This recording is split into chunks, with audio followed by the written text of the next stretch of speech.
You were created for something more. Some days you're chasing your dreams. Other days you wonder if you took a wrong turn. Welcome to the Faithfully Empowered podcast. I'm Lisa Landry. Let's trade self-doubt for bold faith and step fully into the life God designed for us.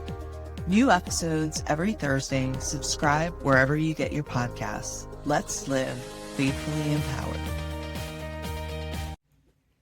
Hey friend. Welcome back to the Faithfully Empowered podcast. I'm Lisa Landry. Today's story gets to the heart of creativity, integrity, and what it means to call yourself an artist. So you've asked me, is that your art? And the answer is yes. And you've asked me, do you call yourself an artist? And I do. And now, the real question I think that you're trying to ask is that AI generated? And the answer depends on what you're looking at. So let me explain. I started experimenting with AI tools over a year ago. I tested everything from the classic Adobe suite to emerging platforms and brand new startup applications. I was searching for something that would allow me to consistently bring my vision to life with minimal editing at an affordable price and have the results aligned with my style. Learning to use AI tools is like learning any other specialized software. It takes creativity, precision, and a willingness to experiment. I've trained models on my own artwork and photography. I've studied how prompts and edits affect the output.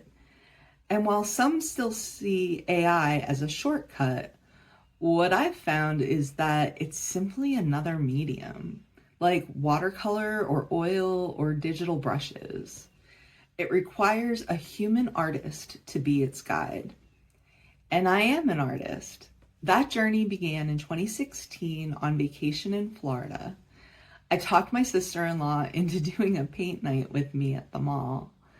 It had been 25 years since I picked up that brush, but that night it felt so, I couldn't name the feeling at the time, but later I realized it was joy, fulfillment, that unmistakable sense of this is what I was made to do. You know, the first person the Bible says was filled with the Spirit of God, it wasn't a prophet or a preacher, it was an artist. In Exodus 31, God says he filled Bezalel with his spirit, with wisdom, with understanding, with knowledge, and with all kinds of skills to make artistic designs for work in gold, silver, and bronze. Creativity isn't just a talent, it's a calling, a sacred trust, and from the beginning, God has used art to carry his glory. That same spirit lives in us. And when we create and step with him, whether it's a paintbrush or a prompt, we're not just making things, we're making meaning. In corporate life, most days felt like spinning plates. You try not to drop any, and when you do, cleanup on aisle 5 can look like a coaching, a slap on the wrist, or sometimes a gut punch. But painting gave me something I could point to and say, I did that. Whether it was simple, messy, or beautiful, it was mine. When I got home from the Florida trip, I bought paints and an easel and dove into YouTube. I studied with the late Cinnamon Cooney, Angela Anderson, and John Lasindra. I sold and gave away a lot of art. I became an authorized artist under Cinnamon, licensed to teach her tutorials. Then came 2020. Paint pouring became my therapy. Paint pouring might just be the most joyful art form there is. You let go of control and let the paint dance, coaxing it, watching it move, forming patterns and unexpected beauty. Some might say it's trippy. I say it's spiritual.